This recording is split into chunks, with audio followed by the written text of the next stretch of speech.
and now owns everything, including the 47 slaves who staff this single property among his dozen estates scattered across the Italian peninsula. A young slave named Demetrius stands frozen at the edge of the dining room, a silver wine pitcher trembling in his hands. 3 drops of Falernian wine have just splashed onto the mosaic floor. The droplets are smaller than tears. They will change his life forever. Vedius Pollio has stopped mid-sentence. His dinner guests, 7 of Rome's most powerful senators and their wives, have fallen silent. The only sound is the distant splash of water in the ornamental fish pond that dominates the villa's central courtyard. That fish pond is famous throughout Rome, not for its beauty, for what lives in it. Pollio raises one finger. 2 guards step forward, seizing Demetrius by the arms. The boy does not struggle. He knows struggling makes it worse. He has seen what happens to slaves who spill things in this house. He has heard the sounds from the courtyard on nights when Pollio entertains. He has watched other slaves walk toward that fish pond and not walk back. The pond contains lampreys, moray eels imported from the waters off Sicily, specially bred for size and aggression, kept perpetually hungry, so they will perform when Pollio requires entertainment. The punishment for minor infractions in this household is to be thrown into the pond alive. The eels can strip flesh from bone in minutes. Pollio has timed it. Demetrius is dragged toward the courtyard. He can see the black water ahead, can see the shapes moving beneath the surface, can hear the wet sounds of creatures anticipating food. The dinner guests have risen from their couches to watch. One senator's wife is smiling.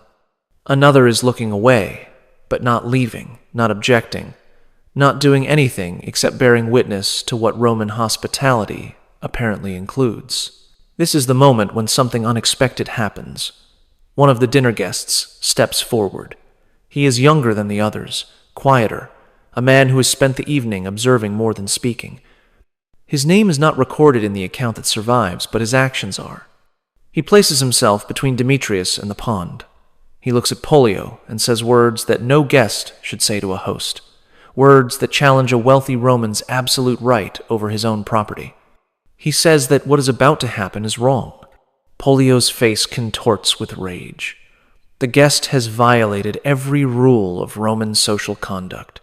A man's slaves are his own. What he does with them is no one's business.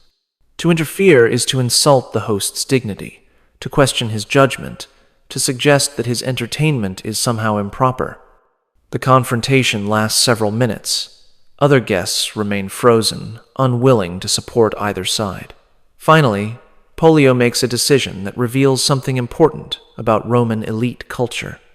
He releases Demetrius. Not because he agrees that feeding slaves to eels is wrong, because the confrontation has ruined the entertainment. A spectacle requires enthusiastic spectators. A single objection transforms theater into awkwardness. But Pollio does not forget, and Pollio does not forgive.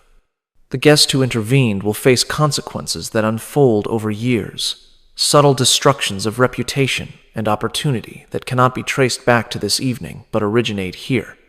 In this moment, when someone suggested that Roman elite entertainment had crossed a line, here is what you need to understand. Vedius Pollio was not considered exceptional among Roman elites. He was not shunned for his lamprey pond. He was not excluded from polite society. He continued hosting dinners attended by Rome's most powerful families. His only mistake in Roman eyes was being too obvious about practices that other wealthy Romans conducted with more discretion. The Roman elite maintained secrets that they systematically erased from official histories.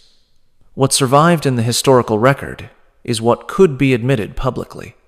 What did not survive, what was hidden and denied and destroyed, reveals a ruling class whose private practices exceeded anything their public monuments suggest. Tonight, you will learn 17 secrets that Rome's elite tried to bury. Not the crimes of mad emperors, which have been documented extensively, the crimes of ordinary aristocrats. senators who sat in judgment of others while practicing abominations in their own homes, matrons celebrated for their virtue who participated in rituals that would have meant death for common citizens, families whose names represented Roman honor for generations while their private conduct violated every principle they publicly championed. These were not isolated incidents. These were systematic practices maintained across centuries by a ruling class that believed their wealth and status exempted them from the moral standards they imposed on everyone else. The evidence was deliberately destroyed, but fragments survived in unexpected places: private letters that escaped burning, graffiti preserved by volcanic ash, legal documents that mentioned crimes without describing them fully, archaeological remains that tell stories written records tried to hide. What you are about to hear comes from those surviving fragments, pieces of a puzzle that Roman elites spent centuries trying to ensure would never be assembled. They failed. And tonight, 2,000 years later, their secrets finally come to light.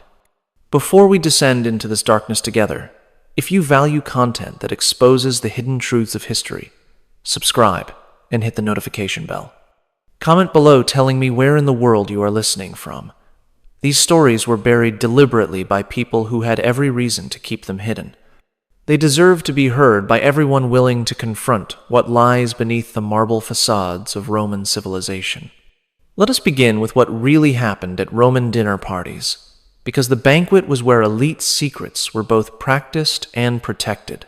You have seen depictions of Roman banquets in films and television, reclining figures on couches, servants bringing elaborate dishes, wine flowing freely, civilized conversation among the educated and powerful.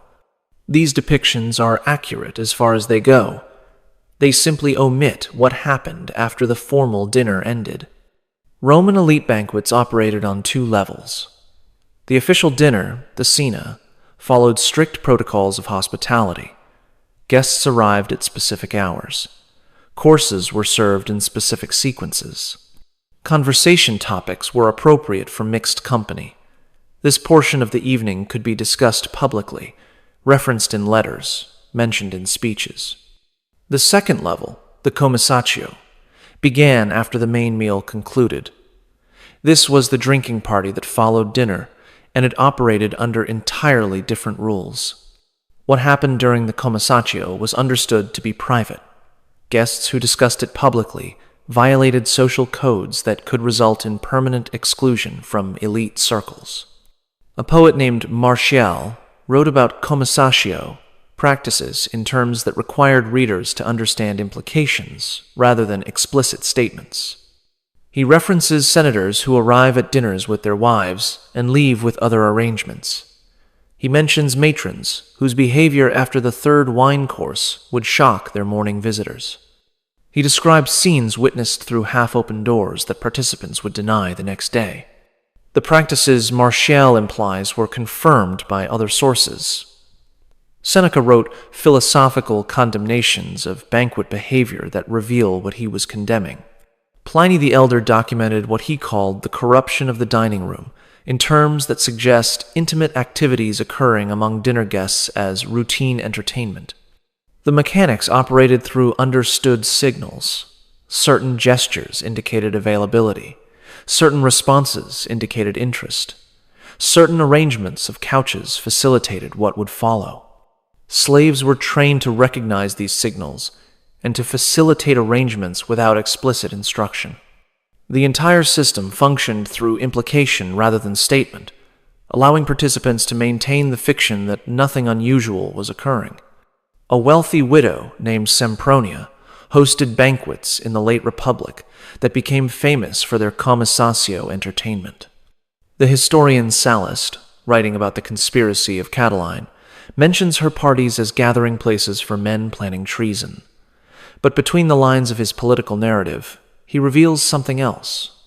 Sempronia's parties featured what he calls every kind of entertainment, with guests participating in activities that respectable women supposedly never witnessed, much less facilitated. The slave infrastructure supporting these banquets was extensive. Beautiful slaves of both genders were displayed during dinner, their availability understood by all present. Guests could request specific slaves through subtle signals to the host.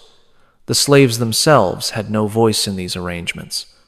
Their bodies were simply amenities, like the silver dinnerware or the imported wines. What made elite banquets particularly disturbing was the combination of sophistication and exploitation.